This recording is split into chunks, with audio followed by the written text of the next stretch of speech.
The situation with Charlie Kirk just keeps getting crazier and crazier. Rhetoric is heightening. I mean, I don't even get how left-wing politicians are back to doing what caused this in the first place, adding more fuel to the fire and saying that either it's Trump's fault who did this, it's the right wing's fault who did this, not admitting to the fact that it's actually left-wing politician, left-wing rhetoric, left-wing media, which is pretty much mainstream media. And so here we are trying to mourn and fight evil off at the same time.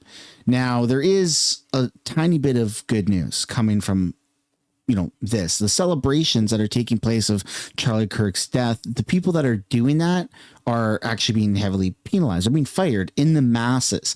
Some are high profile people. In fact, there's even some politicians that are celebrating this, and it's pretty freaking disgusting. Yet it's coming back full circle to them, and they are all being, penalized and disciplined through their workplaces. So I feel weird about this. On one end, we all want a form of vengeance. What does that look like? I mean, that's up to interpretation. We all have anger and, sadness and all this mixture of emotions. But when I see these people, and I can't even show it because YouTube flags it, it takes it down, it suppresses the video. But you know what I'm talking about? The people that are recording themselves having these meltdowns, screaming in their kitchens, like the ones that cried over Trump winning, right? And like screaming in their cars are the same people that are laughing hysterically and celebrating the fact that Charlie Kirk was assassinated in public in front of his family. These people are losing their jobs. And I thought that maybe that would bring me some joy. And it actually, it doesn't. I mean, like to a little extent, maybe like a kind of piece of karma. It's like, oh, okay. You can't act like that and get away with it. But it makes me sad more than anything, seeing people like that post stuff or just have that reaction mentality, because I'm gonna tell you why it makes me feel sad. Because those same people can drive on the same roads that I drive with my family. Those same people have the same rights that I do, that my family does, that you do. And that's concerning, because when I'm driving down the road, the highway going 120, 130 kilometers an hour, whatever that is in miles, 90 or 75 miles an hour, these same almost borderline lunatics, these people that are unwell, can be driving a 5, 10, 15,000 pound or kilogram car right next to me. And that's just one instance. And so it's really putting things into perspective that our world, our culture has become so unhealthy, where people just disregard human life so easily. And that's not something good at all. So there's a lot to take a look at in this video. Sorry about the very long intro. It's just, we're all trying to cope with this in different ways. And I guess this is how I'm trying to cope too. So without further ado, welcome back to the channel. Welcome back to another video, everybody. Before we get into it, I do want to encourage you all to hit the like button and subscribe if you haven't yet already. It does really help grow the channel. We're going to start off with what President Trump said on Fox and Friends this morning, which basically is how they broke the news that this, the shooter was actually arrested, detained, and put into custody. Let's have a look. Yesterday, you were at the 9/11 memorial. We were all watching that. Yeah. J.D. Vance was supposed to be with you. He went out to be with Charlie Kirk's family and to get the body back to his hometown in Arizona. And you said you were going to award him the Presidential Medal of Freedom, which is very nice of you. Any updates on the suspect? Yeah. Can I always say, I think, just to protect us all, and so Fox doesn't get sued and we all don't get sued and everything else. But I think with a high degree of certainty, we have him in custody. Okay? In custody. Everyone did a great job. We worked with the local police, the governor. Everybody did a great job. Getting somebody that you start off with absolutely nothing. And we started off with a clip that made him look like an ant that was almost useless. We just saw there was somebody up there. And so much work has been done over the last 2.5 days. It's amazing, actually, when you start off with that and then all of a sudden you get lucky or talent or whatever it is. But I think we're in great shape. And he's in custody. Well, there you go. I can just imagine when he was saying this, the FBI director Kash Patel was probably going, "What the heck, dude? How do you know about this?" Because right before he went on, I mean, that's when Trump himself was told about this news, and so there's almost a sense of closure, I guess. Well, the beginning steps of closure, because what's about to happen to this individual and to the culture in America is the pendulum is going to be going the other way now, right? That's at least how it feels. And here's Kash Patel adding his 2 cents on what happened. The suspect. And just last night, the suspect was taken into custody at 10 p.m. local time. In less than 36 hours, 33 to be precise, thanks to the full weight of the federal government and leading out with the partners here in the state of Utah and Governor Cox, the suspect. Okay, so there you go. And we've all seen photos of what this individual looks like, right? I don't want to add the name. I don't want to add more fuel or fame to that fire. Like, that person is likely to be facing the death penalty. It's already in the process, just going to have to go through the court system, and it's probably going to be quite expedited. And I can imagine we're going to see something happen within the next week or two. This is probably going to be a very, very quick judicial process. Then there's this weird video here where the individual that's, responsible for all of this attended this. It looks like this might be on campus just recently. All right, a lot of people shut up. Let's take a couple steps in. When I say when we fight, you say we win. When we fight, we win. When we fight, we win. When we fight, we win. Fighting. That's quite hateful. And we're seeing now that, hey, maybe it's our education system needs to be changed. Maybe what's going on college campuses and in schools need to be changed. Maybe these teachers and, psychiatrists and all that stuff need to go through their own mental health checks to make sure that they're even suitable for this. Like, how are people? There's a lot of people in positions of power that are reacting to this celebrating Charlie Kirk's assassination, and they have power over others and influence over others, and the education system and the legal system. It's frightening, right? That brings me back to my point at the beginning of the video that I'm actually sad to see. It breaks my heart to see this is the society that we live in. A normal reaction to hearing the news is what we saw with Joe Rogan on his podcast with Charlie Sheen. So this just happened. We just found out that Charlie Kirk got shot. It's fucking awful. And is he dead? No, I don't think so. That's what was just... One of the guys... Obviously, it turned out to not be true that he was dead, but they both had, Charlie Sheen and Joe Rogan, both had a very surprising reaction, as any normal human being would. But then that got me thinking, Joe Rogan and Charlie Kirk. I mean, Charlie Kirk was never on the Joe Rogan podcast, but he was brought up, and he was brought up by Candace Owens, who was a very good friend, best friends with Charlie Kirk even. Here's what Candace Owens said about Charlie Kirk back in 2018.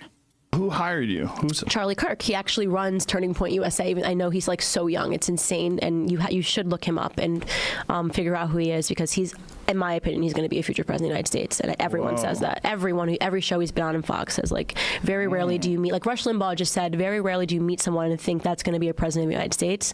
Charlie Kirk will be a president of the United States. But who hired you? What a nice thing to say. And Candace Owens is not the only person to have said nice things about Charlie Kirk on other people's podcasts. You also have Megyn Kelly, who said this on the Sean Ryan podcast not too long ago, about a year ago.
It's incredible that all these old clips are resurfacing. It's incredible that people like that even took time out of their podcast, their moment of fame on these podcasts, and were able to talk about Charlie Kirk with, by putting him up on a pedestal. And that's incredible. Here's comedian Dave Smith talking about Charlie Kirk just recently, past 24, 48 hours. Charlie Kirk was the moderate. He was the fucking reasonable guy in the room, you dummy. He wasn't a far right activist. Are you kidding me? You have any idea what's out there? You think that was like the radical position? Charlie Kirk was the most moderate human being. He was a plumb line Republican. A plumb line Republican, as everybody who knows anything about anything knows, is 1 centimeter to the right of a plumb line Democrat. He was right just in the middle. He supported Israel like the Democrats and Republicans do. Yeah, I mean, I've since gone back. I was up late last night and I was just rewatching a lot of old Charlie Kirk videos because obviously my algorithm has been now flooded and changed to be that content. And he's right. Charlie Kirk was very, very moderate. But you know who's not moderate? People like AOC. AOC had this to say. People can finger point all they want. Look at the record. Look at the actions of what we are doing. I don't think a single person who has dedicated their entire career to preventing gun safety legislation from getting passed in this House has any right to blame anybody else but themselves for what is happening. People can. Yeah, no, that's not how that works, right? It's not the guns that are killing the people. It's the mentally ill that are killing the people. And we can also lump Nancy Pelosi up in that bunch as well, because Nancy Pelosi had this to say. People don't have any intention of saying something that's going to lead to something dangerous, but we cannot take responsibility for the minds that are out there and how they hear it. Other Democrats are quickly calling for gun control before we have the full picture of the alleged assassin. John? All right. Mike Emanuel for us. Mike, as always, thank you. Those memes that you're seeing of a Democrat shooting Charlie Kirk, right? Or just like the memes, right? Charlie Kirk's on the ground. A Democrat has a gun, shoots Charlie Kirk, and then turns around and says, we need gun control. You're seeing that literally unfold right in front of our eyes. It's absolutely disgusting. And then on the other side of the spectrum, you've got people like Asmongold doing, God's work. Asmongold is out here trying to get, accountability for people that are saying not nice things about Charlie Kirk. Let's have a little brief look at this. One of these companies and you have a person like this doing it, make sure to talk to HR and let them know how uncomfortable you feel that there's a person who's working at your company who might want to advocate to have you killed because you disagree with them. Tell them that it makes you afraid to come into work. Tell them that, you don't know, maybe you're going to file a lawsuit. You feel unsafe at your workplace. And honestly, here's the important thing. You should feel unsafe, because these people would justify violence against anybody who disagrees with them. And just because you think you know them doesn't mean they wouldn't do the exact same thing to you. And this is them. This is the game that they're making right here.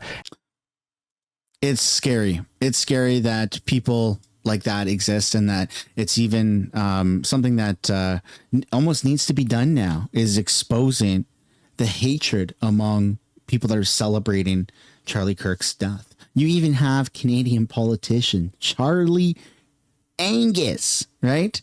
NDP MP Charlie Angus. Well, he was an NDP MP. I think maybe now he's retired, or he might still be in. We don't really know what's going on in Canada because they haven't really been doing their jobs for quite some time. Charlie Angus just posted this on Blue Sky. He is quite clearly inciting violence. Charlie Angus says the racist hate mobs are coming to Christie Pitts on Saturday, September 13th. The choice is provocative. This is where people fought the Nazis in Toronto in 1933. There will be a huge rally in the park this Saturday at noon to show the haters that they are not welcome. And the logo, the choice of the logo is bats, baseball bats, 3 of them. That's interesting. It's just, it's great. That's a Canadian politician. And then you have a BC conservative. I'm still trying to wrap my head around this one, all right? Because I voted for this guy. John Rustad apparently has agreed entirely that Trump should share the blame for Kirk's assassination. This is wild. And you can see here he's getting ripped apart in the comments section, right? Mark Nixon, the real Mr. Bench, Drew Coover, the Pleb, Wyatt Claypool, Canadian Patriot. Everyone's talking about this. Do you think, though, John, that Trump himself is partly responsible for inflaming the situation there? Like, you heard him single out the radical left, but I've heard him call people fascists and communists. So, I mean, the blame has to be spread around to all sides, does it not?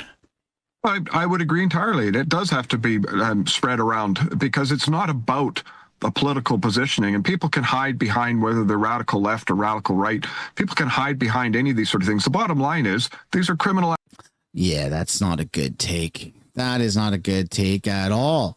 The right is not violent. The right uses words. The left is the violent one. We're seeing that repeatedly time and time and time again. This is a cultural war. It's a religious war. It's an ideological war.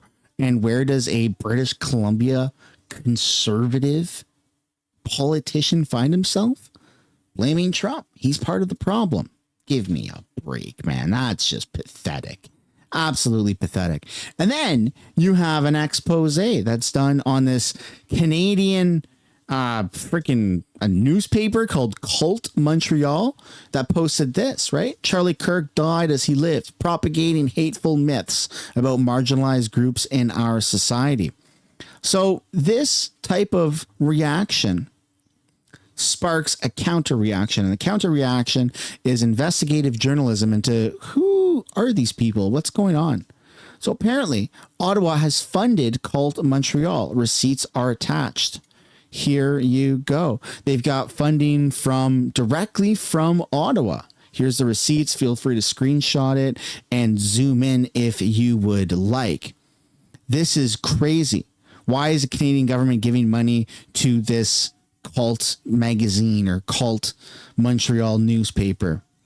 Kind of crazy, right? Then you've got people like this that are being fired for their online posts about Charlie. So I've lost my job. I got called into the office yesterday. I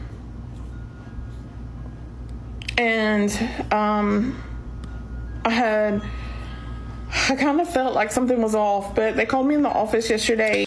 Sorry. No sympathy, though. No sympathy. I lost my job. It's not the only person that's losing a job. Right now, I'm if I were to guess, September 2025 is going to have one of the highest unemployment rates we've seen in a very long time. You've got this person here, a professor at the University of Victoria in British Columbia, celebrates the assassination of Charlie Kirk, make her famous. This right here, Melanie Belly Bose, I guess.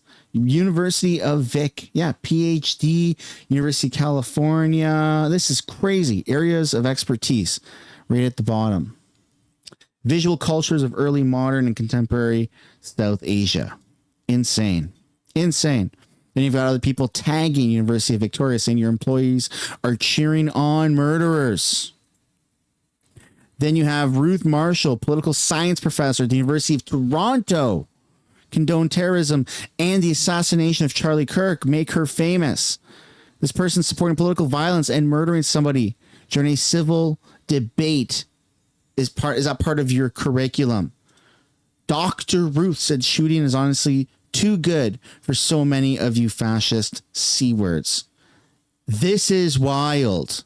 Even the National Post is talking about it. The University of Toronto says one of its professors who made a seemingly violent comment on social media in the wake of the assassination of influential American conservative activist Charlie Kirk is now on leave. Kirk was speaking to a large crowd Wednesday when all of this happened. We know that. Then you've got people like this that are recording themselves, right? Having these meltdowns over being fired. For my job. I was just fired from my job. I was just fired from my fucking job. I was just fired from my fucking job. And I thought maybe videos like that, seeing that would bring me joy, and it doesn't. It makes me sad that people like that have the same rights that you and I do. That people like that are, they're voters. They have driver's license. They have gun licenses. They go to work. They go to school. Some of those people have families. They have one kid, multiple kids. They have responsibilities. They have even potentially authority over other people. Could be a small amount of people, could be a large amount of people, like the professors, right? Saying such radical things. It's scary. It's very, very scary that this is the world that we live in. Then there's a legal aid in BC says that the ex-worker who cheered for Kirk's death has left the organization before killing. Legal Aid BC says a former employee seen celebrating the death of American conservative activist Charlie Kirk in an online video had left the organization before this week's shooting. It says the video is deeply offensive and it received so many inquiries about it, that it had been, they had temporarily suspended an email address.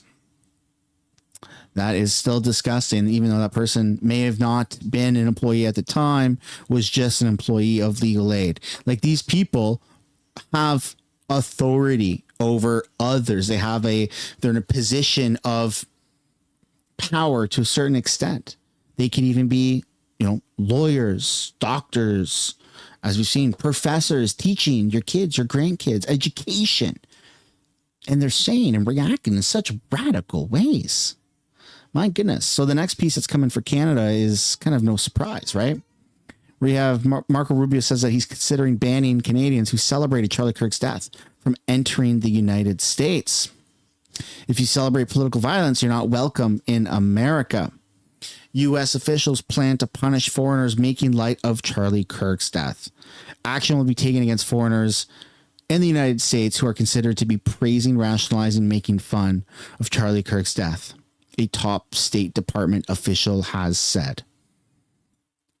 Then you have Canadians celebrating Charlie Kirk may be banned from the U.S., according to the Toronto Sun. Warmington, Canadians celebrating Mr. Kirk's assassination could be banned. With the University of Toronto professor posting on X that shooting is too good for a guy like the 31-year-old conservative influencer. Another university faculty member from BC wrote, "It is sometimes necessary to kill." Another university faculty member from British Columbia. Like, these people are in charge of the educational system, and they are saying this. This is scary. You know what this makes me want to do? It makes me want to get a farm with my family and homeschool my kids and have more kids and just start shutting out the outside world. That's what it really makes me want to do, because it's scary. I don't want my kids being taught by people that think that this is okay.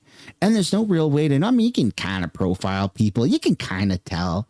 You can kind of tell where somebody is politically sometimes based off of how they talk, maybe the car they drive, maybe how they dress, or if you go to a classroom and you see how the teachers or teacher decorated the classroom, sometimes you can tell, right?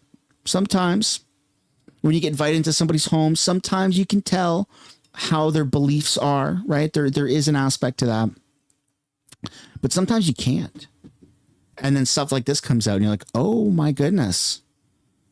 And I think there's so many friendships and families that are breaking up over this. I mean, have you had to delete any Facebook friends? Any friends off of Instagram, off of social media, block people out of your life who ostracized you for your views dating back to COVID, the Freedom Convoy, what happened to Donald Trump at the end of last year while he was campaigning, or even now with Charlie Kirk? It's crazy what's going on. And the left, the radical freaking mindset is really starting to expose itself. So as I end this video, I want to pass a question off to you. What do we do moving forward? I don't know. My initial reaction without looking at anything on social media is I want to get a farm. I just want to go and raise chickens and cows. I don't know how, but I'll figure it out, I suppose. And I want to raise my kids there and homeschool them. But let me know what this makes you feel. How do you want to handle all of this information moving forward? Thanks for watching. Like and subscribe, and I'll see you in another one. Bye for now.